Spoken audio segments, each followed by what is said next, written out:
Coffee Break Italian, Season 1, Lesson 8. Buongiorno a tutti e benvenuti a Coffee Break Italian. Io sono Mark.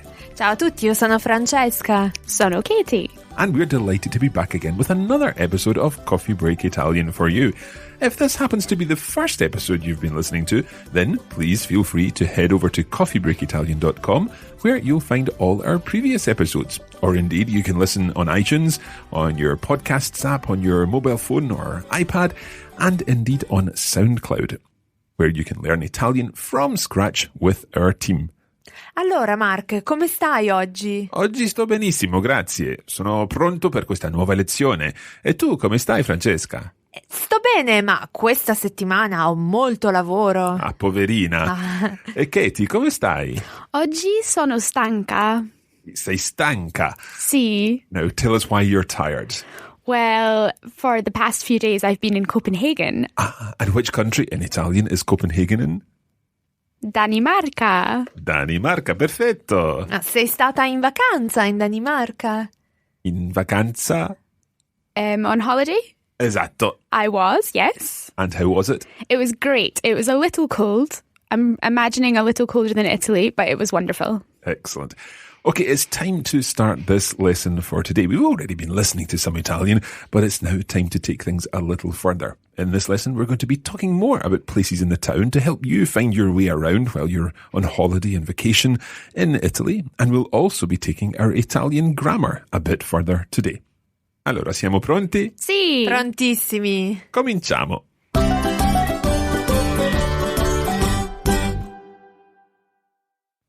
As usual, we'll begin with a little recap. I wonder if you can remember how to say some of these places in the town in Italian. So, Katie, can you remember how you would say the square? La piazza. La piazza, perfetto. And what about the beach? Was it la spiaggia? La spiaggia, indeed. And I hope our listeners are trying to remember these places too. Okay, let's try two more. What about the pharmacy? La farmacia. That's right. That's the one I always get mixed up with. La farmacia. And finally, what about the cathedral or the big church? That was il Duomo. Il Duomo. Perfetto. Now, how would we say where is something? How do you say where is? Dove? Dove. So let's put that together with one of the places in the town. How would we say where is the town centre? Dov'è il centro? Dov'è il centro? Perfetto. What about a phrase that we learned towards the end of last lesson? Is it far? Can you remember that, Katie? È lontano? È lontano. È lontano. Eccellente. And the opposite of far, is it near? Nearby? È vicino. È vicino. So we've got vicino for nearby. We're going to be using that word again in this lesson. And lontano for far away. One final question that we covered last week within our conversation, and that was the question, can you help me? Can you help me? Katie, can you remember how you say, can you help me? Mi può aiutare? Mi può aiutare. Perfetto. Mi può aiutare. To me, can you help?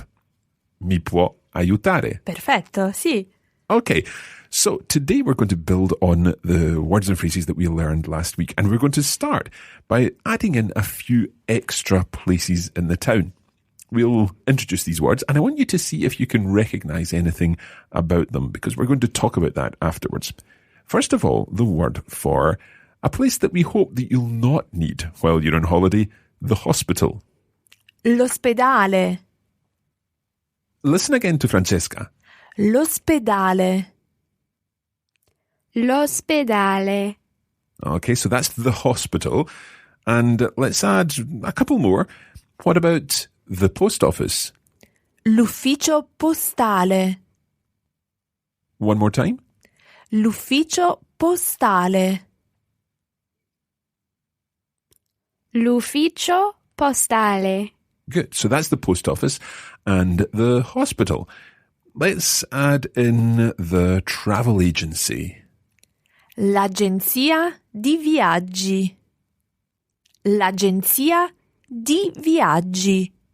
It's quite tricky. It sounds like the agency of voyage or something like that. Let's hear it one more time. Va bene. L'agenzia di viaggi. L'agenzia di viaggi. And let's add one more word in here, and that could be the university. L'università. Now we've got to watch our stress in this one. Let's hear it again. L'università. Katie? L'università. L'università. Good. The stress goes on the last syllable there. So we've had 4 words. L'ufficio postale, l'ospedale, l'agenzia di viaggi, and l'università. In each case, we're using a slightly different word for the. It's actually an L apostrophe. So rather than saying il ufficio postale, because ufficio postale begins with a vowel sound, we use L apostrophe. L'ufficio postale. Likewise, ospedale is another masculine word that begins with a vowel, so it becomes l'ospedale. We don't say il ospedale, we say l'ospedale. So let's try saying these two again. The post office. L'ufficio postale. L'ufficio postale. And the hospital.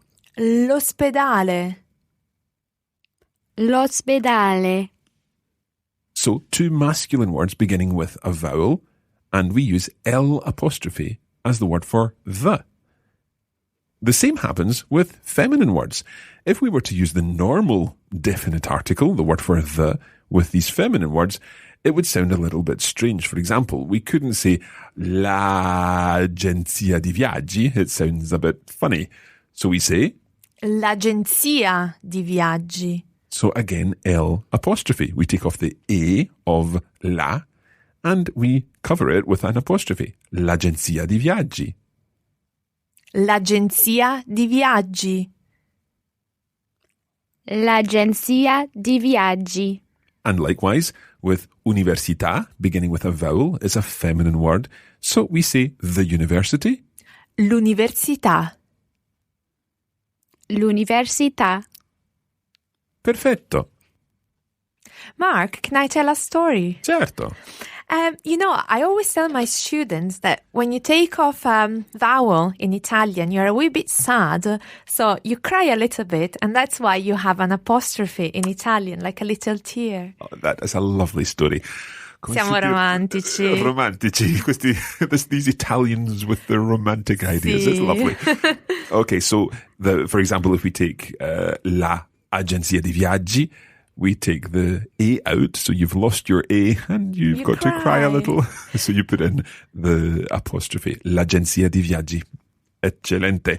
Okay, just one more thing I'd like to add here before we move on, and that is a couple of possibilities that you might answer, or you might hear as an answer if you were to ask, for example, dov'è l'ufficio postale? Where is the post office? You might hear on the right. A destra. Katie? A destra. Or you might hear on the left. A sinistra. A sinistra. Or you might hear straight on. Dritto. Dritto. Now, obviously, there are lots of possible directions that you might be given, but those 3 should get you by for the time being.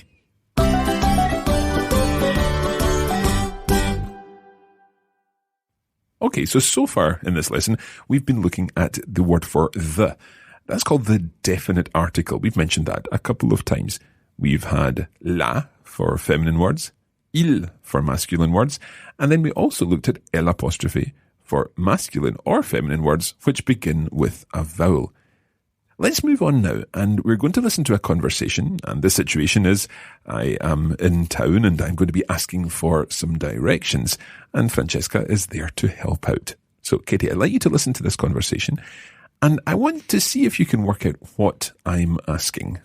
Okay, so that's your challenge. You have to find out what I'm asking for in the town. Scusi, mi può aiutare? Sì, dica. C'è una farmacia qui vicino? Una farmacia... sì, ce n'è una qui vicino. A 5 minuti a piedi. Sempre dritto. Grazie. Prego. Let's listen to the conversation one more time. Scusi, mi può aiutare? Sì, dica. C'è una farmacia qui vicino? Una farmacia... sì, ce n'è una qui vicino. È a 5 minuti a piedi. Sempre dritto. Grazie. Prego. Okay, Katie, could you work out what my question was? You were looking for la farmacia. I was indeed looking for la farmacia, and I used a different form of a question. I didn't say dov'è la farmacia. Indeed, if I asked where is the pharmacy, I would know that there must be a pharmacy around here. But I used a different version of this question. I said, c'è una farmacia qui vicino? Let's listen to that question again. C'è una farmacia qui vicino. C'è una farmacia qui vicino. Good. It is quite tricky. C'è una farmacia qui vicino. So you can say c'è, meaning is there. Una farmacia, that's a pharmacy or a chemist's. Qui vicino, here, nearby. So is there a pharmacy near here or around here? C'è una farmacia qui vicino.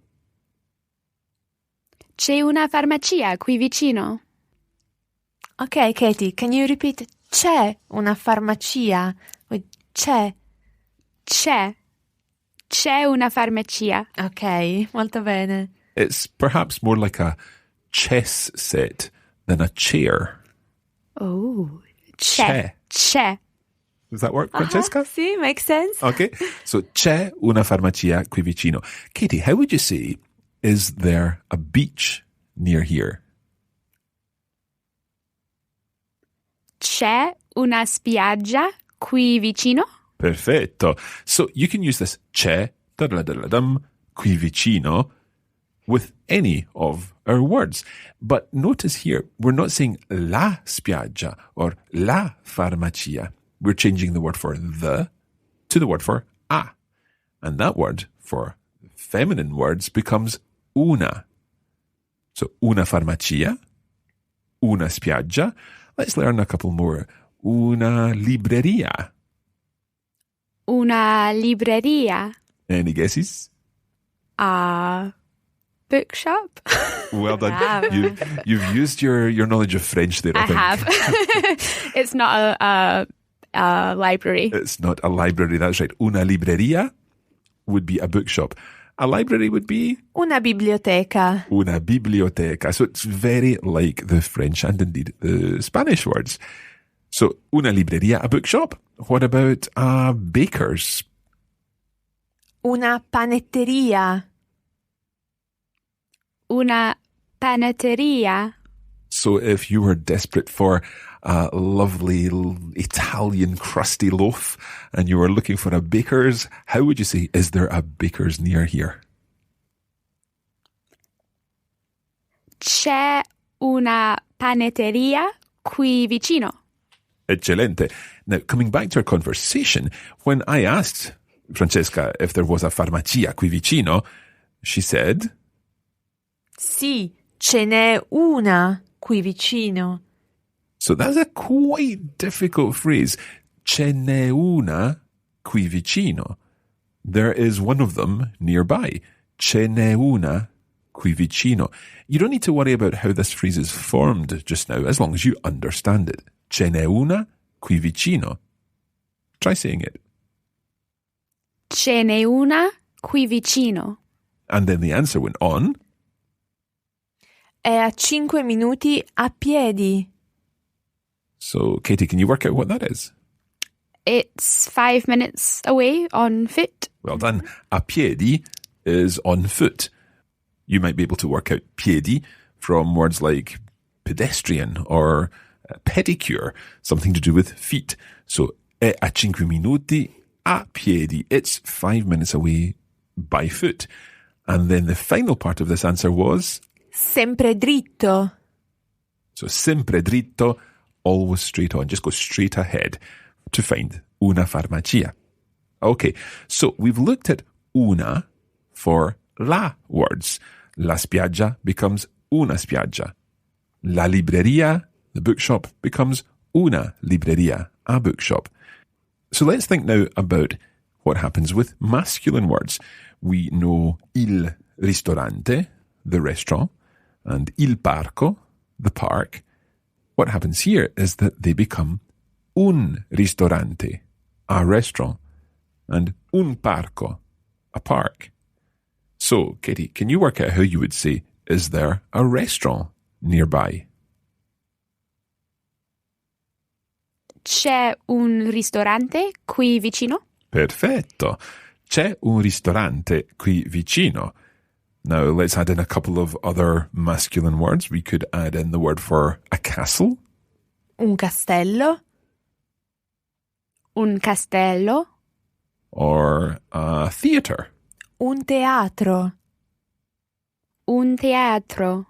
So how would we say, is there a theatre nearby? C'è un teatro qui vicino? C'è un teatro qui vicino. Perfetto. Okay, what we're going to do now is take this conversation again. However, this time, Katie, you are going to be asking the question in the street and Francesca will give you the answer. And this time you're not looking for una farmacia, but instead you're looking for a restaurant. So let's see if we can do this whole conversation. Start off by asking for some help, and then you can ask, is there a restaurant near here? Over to you. Scusi, mi può aiutare? Sì, dica.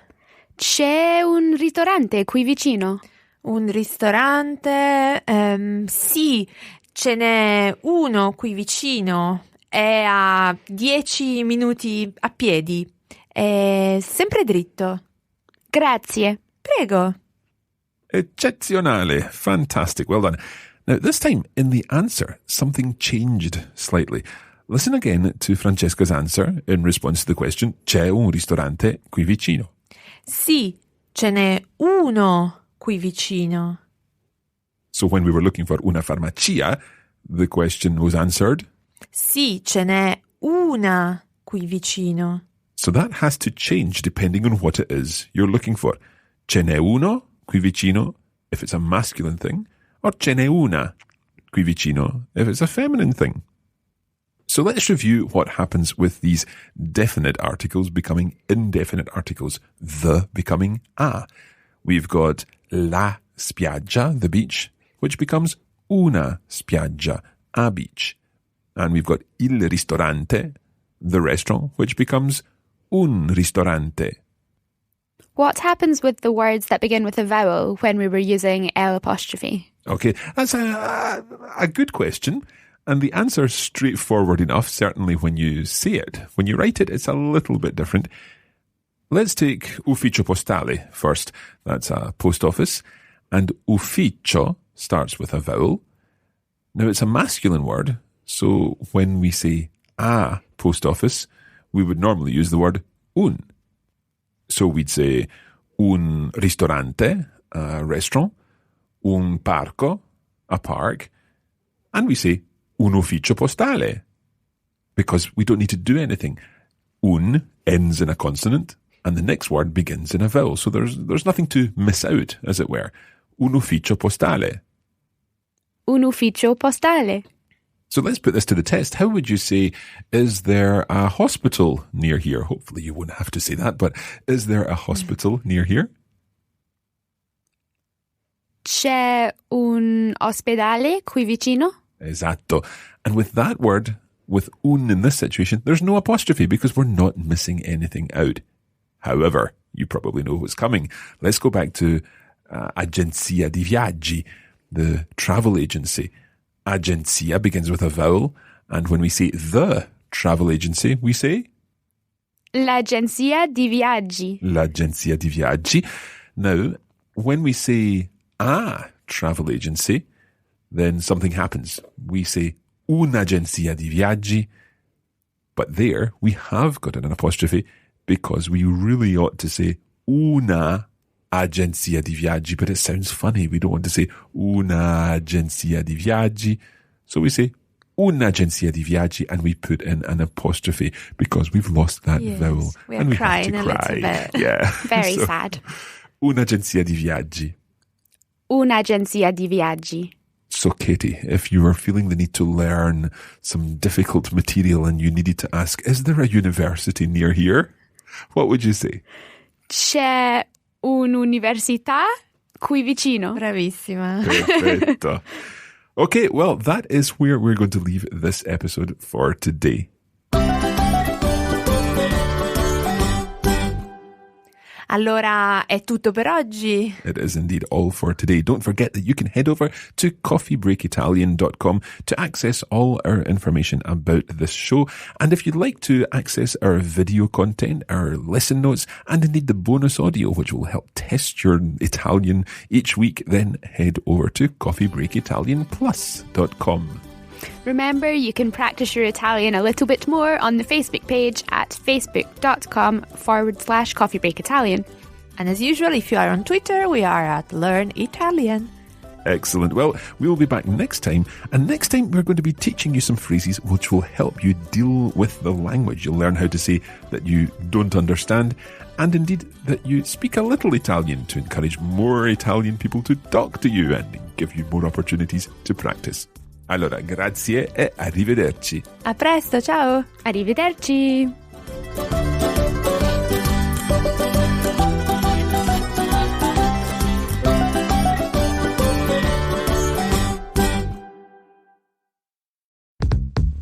This is a production of the Radiolingua Network. Find out more at radiolingua.com.